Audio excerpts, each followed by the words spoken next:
Students, our today's topic is era of one party dominance. In the first chapter, we have studied about the challenge faced by the building of nation building ਨੂੰ ਕਿਹੜੇ challenge face ਕਰਨੇ ਪਏ ਸੀਗੇ। ਇਸ chapter ਦੇ ਵਿੱਚ ਉਹਦੇ ਵਿੱਚੋਂ ਹੀ ਇੱਕ ਟੌਪਿਕ ਹੈ ਚੈਲੰਜ ਆਫ ਬਿਲਡਿੰਗ ਡੈਮੋਕ੍ਰੇਸੀ। ਪਹਿਲਾਂ ਤਾਂ ਬੇਟੇ ਤੁਹਾਨੂੰ ਟੌਪਿਕ ਤੋਂ ਹੀ ਕਲੀਅਰ ਹੋ ਰਿਹਾ ਹੈਗਾ ਕਿ ਇੱਕ ਪਾਰਟੀ ਸਿਸਟਮ ਦੀ ਡੋਮੀਨੈਂਸ ਦਾ ਹੋਣਾ, ਇੱਕ ਪਾਰਟੀ ਦਾ ਸੱਤਾ ਚਲਾਉਣਾ, ਇੱਕ ਪਾਰਟੀ ਦਾ ਹੀ ਰੂਲ ਦੇ ਵਿੱਚ ਆਉਣਾ, ਉਸੇ ਦੀ ਪਾਵਰ ਦਾ ਹੋਣਾ। ਤਾਂ ਇਸ ਦੇ ਵਿੱਚ ਹੈਗਾ challenge of building democracy. You now have an idea of the difficult circumstances in which independent India was born।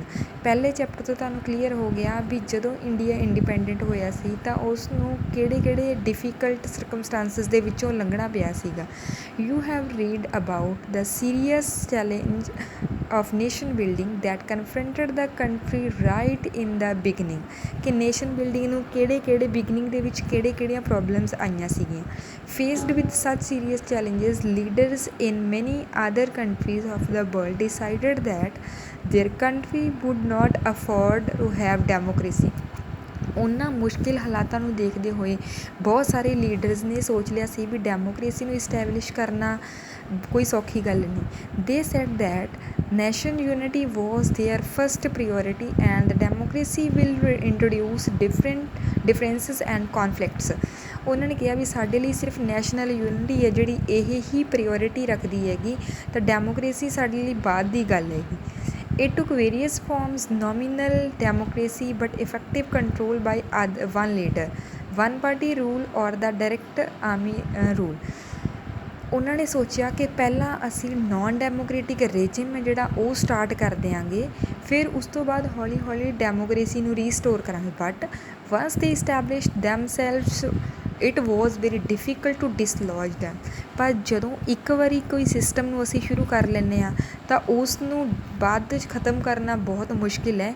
ਤਾਂ ਪਹਿਲਾਂ ਹੀ ਡੈਮੋਕ੍ਰੇਸੀ ਲਿਆਂਦੀ ਜਾਵੇ ਤਾਂ ਬੈਟਰ ਹੈ। ਬਾਅਦ ਦੇ ਵਿੱਚ ਪਹਿਲਾਂ ਨਾਨ ਡੈਮੋਕ੍ਰੇਟਿਕ ਰੇਜਮ ਲਿਆ ਕੇ ਬਾਅਦ ਦੇ ਵਿੱਚ ਡੈਮੋਕ੍ਰੇਸੀ ਨੂੰ ਲਿਆਉਣਾ ਕੋਈ ਸੌਖਾ ਨਹੀਂ। ਦ ਕੰਡੀਸ਼ਨਸ ਇਨ ਇੰਡੀਆ ਵਰ ਨਾਟ ਵੈਰੀ ਡਿਫਰੈਂਟ। ਜਿਸ ਤਰ੍ਹਾਂ ਬਾਕੀ ਸਾਰੇ ਕੰਟਰੀਜ਼ ਦੇ ਲੀਡਰ ਸੋਚ ਰਹੇ ਸੀ ਤਾਂ ਇੰਡੀਆ ਦੇ ਵਿੱਚ ਵੀ ਕੰਡੀਸ਼ਨਸ ਕੋਈ ਬਹੁਤੀਆਂ ਡਿਫਰੈਂਟ ਨਹੀਂ ਸੀਗੀਆਂ। But the leaders of the newly independent India decided to take the more difficult path. ਪਰ ਇੰਡੀਆ ਦੇ ਜਿਹੜੇ ਇੰਡੀਪੈਂਡੈਂਟ ਲੀਡਰ ਸੀ ਉਹਨਾਂ ਨੇ ਇੱਕ ਡਿਫੀਕਲਟ ਪਾਥ ਨੂੰ, ਇਸ ਡਿਫੀਕਲਟ ਡੈਮੋਕ੍ਰੇਸੀ ਵਾਲੇ ਡਿਫੀਕਲਟ ਪਾਥ ਨੂੰ ਸਿਲੈਕਟ ਕਰਨ ਬਾਰੇ ਸੋਚਿਆ। Any other path wood have been surprising. ਉਹ ਕਹਿੰਦੇ ਵੀ ਇਹ ਤੋਂ ਇਲਾਵਾ ਜੇ ਅਸੀਂ ਡੈਮੋਕ੍ਰੇਸੀ ਤੋਂ ਬਿਨਾਂ ਕਿਸੇ ਹੋਰ ਰਸਤੇ ਦੇ ਬਾਰੇ ਸੋਚਦੇ ਹਾਂ ਨਾ ਤਾਂ ਹੋ ਸਕਦਾ ਉਹ ਸਾਡੇ ਲਈ ਠੀਕ ਨਾ ਹੋਵੇ। For our freedom struggle was deeply committed to the idea of democracy. ਵੀ ਜਿਹੜੇ ਅਸੀਂ ਨੇ ਫਰੀडम ਦੇ ਸਟਰਗਲ ਕੀਤੇ ਨੇ ਉਹ ਸਿਰਫ ਅਸੀਂ ਡੈਮੋਕ੍ਰੇਸੀ ਦੇ ਲਈ ਹੀ ਕੀਤੇ ਨੇ, ਤਾਂ ਡੈਮੋਕ੍ਰੇਸੀ ਨੂੰ ਅਸੀਂ ਇਸਟੈਬਲਿਸ਼ ਕਰਕੇ ਹੀ ਰਹਾਂਗੇ। Our leaders were conscious of the critical role of the politics in any democracy. ਸਾਡੇ ਜਿਹੜੇ ਲੀਡਰ ਸੀਗੇ ਉਹਨਾਂ ਨੇ ਬਹੁਤ ਜ਼ਿਆਦਾ ਕ੍ਰਿਟੀਕਲ ਰੋਲ ਪਲੇ ਕੀਤਾ ਹੈਗਾ ਡੈਮੋਕ੍ਰੇਸੀ ਦੇ ਵਿੱਚ, ਔਰ ਉਹਨਾਂ ਨੂੰ ਇਹ ਵੀ ਪਤਾ ਸੀ ਵੀ ਡੈਮੋਕ੍ਰੇਸੀ ਹੈ ਜਿਹੜੀ ਉਹ ਪੋਲੀਟਿਕਸ ਦੇ ਵਿੱਚ ਬਹੁਤ ਮੇਨ ਹੈ, ਪੋਲੀਟਿਕਸ ਦੇ ਲਈ ਉਹ ਬਹੁਤ ਮੇਨ ਹੈ। ਪੋਲੀਟਿਕਸ ਹੈ ਜਿਹੜੀ ਉਹ ਡੈਮੋਕ੍ਰੇਟਿਕ ਰੇਜਿਮ ਵਾਲੀ ਹੀ ਹੋਣੀ ਚਾਹੀਦੀ ਹੈ। They did not see politics as a problem. ਉਹਨਾਂ ਨੇ ਇਹ ਨਹੀਂ ਸੋਚਿਆ, ਇਹ ਨਹੀਂ ਦੇਖਿਆ ਕਿ ਡੈਮੋਕ੍ਰੇਸੀ ਹੈ ਜਿਹੜੀ ਉਹ ਪੋਲੀਟੀਕਲ ਸਿਸਟਮ ਦੇ ਲਈ ਇੱਕ ਪ੍ਰੋਬਲਮ ਹੈਗੀ, ਬਲਕਿ ਉਹਨਾਂ ਨੇ ਕਿਹਾ they saw it as a way of solving the problems. ਉਹ ਕਹਿੰਦੇ ਵੀ ਇਹ ਪ੍ਰੋਬਲਮਸ ਦਾ ਸਲਿਊਸ਼ਨ ਹੈ।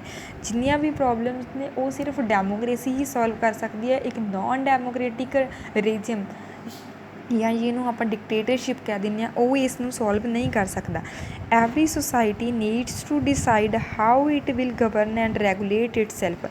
ਹਰੇਕ ਸੁਸਾਇਟੀ ਨੂੰ ਇਹ ਸੋਚਣ ਦੀ, ਇਹ ਡਿਸਾਈਡ ਕਰਨ ਦੀ ਲੋੜ ਹੈ ਕਿ ਉਸ ਨੂੰ ਕਿਸ ਤਰੀਕੇ ਦੇ ਨਾਲ ਰੈਗੂਲੇਟ ਅਤੇ ਗਵਰਨ ਕੀਤਾ ਜਾਵੇ।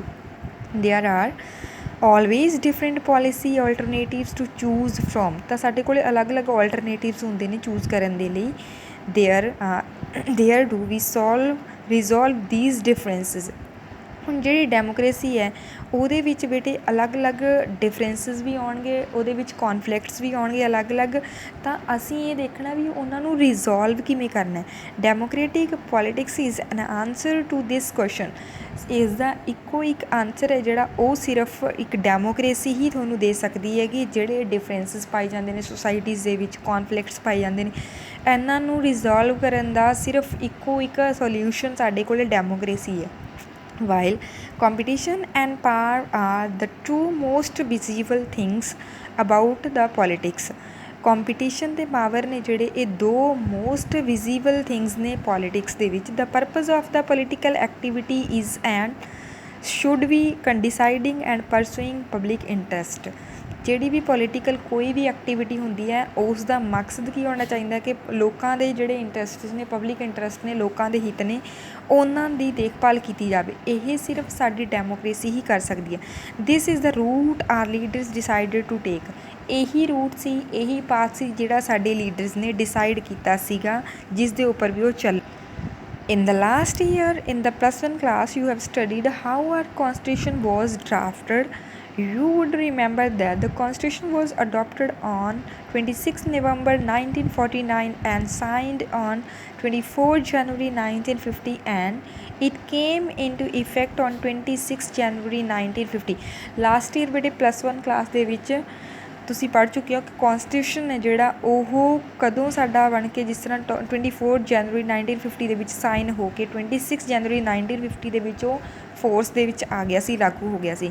At the time the country was being ruled by an interim government. ਉਸ ਟਾਈਮ ਕੰਟਰੀ ਹੈ ਜਿਹੜਾ ਉਹ ਇੱਕ ਇੰਟੀਰੀਅਮ ਗਵਰਨਮੈਂਟ ਦੇ ਦੁਆਰਾ ਰੂਲ ਕੀਤਾ ਜਾ ਰਿਹਾ ਸੀ, ਗਵਰਨ ਕੀਤਾ ਜਾ ਰਿਹਾ ਸੀ। ਇੰਟੀਰੀਅਮ ਗਵਰਨਮੈਂਟ ਕੀ ਹੈ ਬੇਟੇ, ਜਿਸ ਤਰ੍ਹਾਂ ਸਾਡਾ ਕੰਟਰੀ ਸੀ ਜਿਹੜਾ ਉਹ 1947 ਦੇ ਵਿੱਚ ਆਜ਼ਾਦ ਹੋ ਗਿਆ ਸੀ, ਇੰਡੀਪੈਂਡੈਂਟ ਹੋ ਗਿਆ ਸੀ, ਤਾਂ ਐਟ ਅ ਟਾਈਮ ਇੱਕੋ ਦਮ ਇਲੈਕਸ਼ਨਸ ਕਰਨਾ ਬਹੁਤ ਡਿਫੀਕਲਟ ਟਾਸਕ ਸੀਗਾ, ਕਿਉਂਕਿ ਇਲੈਕਸ਼ਨ ਦਾ ਕੰਪੇਨ ਕਰਨ ਦੇ ਵਿੱਚ, ਇਲੈਕਸ਼ਨ ਸਿਸਟਮ ਨੂੰ ਲਾਗੂ ਕਰਨ ਦੇ ਵਿੱਚ ਇੰਨੇ ਵੱਡੇ ਕੰਟਰੀ ਦੇ ਵਿੱਚ ਥੋੜ੍ਹਾ ਟਾਈਮ ਤਾਂ ਲੱਗਦਾ ਹੀ ਹੈ।